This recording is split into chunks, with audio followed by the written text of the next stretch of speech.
নমস্কার। যদি তোর ডাক শুনে কেউ না আসে তবে একলা চলো রে। 3 বছর আগে প্রথম যখন আপনার অনুষ্ঠানে আসতে পেরেছিলাম, সৌভাগ্যবান তো মনে করেছিলাম, সেটা অন্য কথা।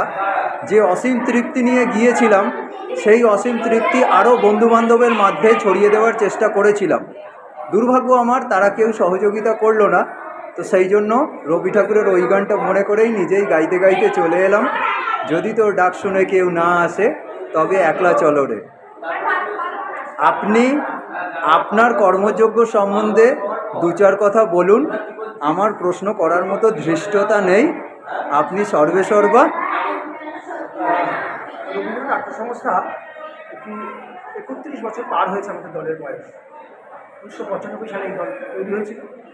কিন্তু আমরা এই আমাদের বিশেষ একটা কাজ, যে কাজটা আমরা দীর্ঘদিন ধরে করে আসছি, 2004 সাল থেকে নাট্য কর্মশালা স্কুল বাচ্চাদের, ইন্টার স্কুল বাচ্চাদের সমস্ত এক জায়গায় করে আমরা গরমের ছুটিতে এই নাট্য কর্মশালা আয়োজন করে থাকি।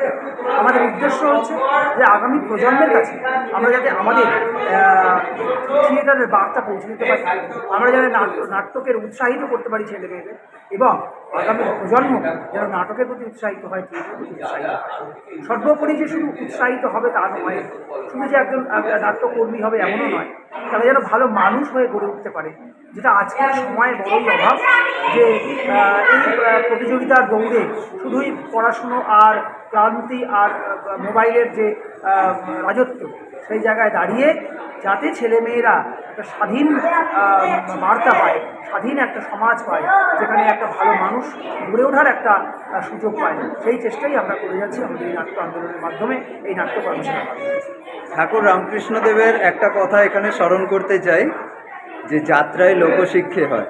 থিয়েটারের লোকশিক্ষা হয় উনি বলেছেন, কারণ উনি বুঝেছিলেন যে সেই আদর্শই এটারই হচ্ছে লোকমাধ্যম। আপনাদের মতো মানুষরা সমাজে ছড়িয়ে দিচ্ছেন। আমার প্রণাম নেবেন। ধন্যবাদ। আপনাকে। আমার নাম বিশ্বনাথ ভট্টাচার্য, রবীন্দ্রনাথ নাট্য সংস্থা। নমস্কার।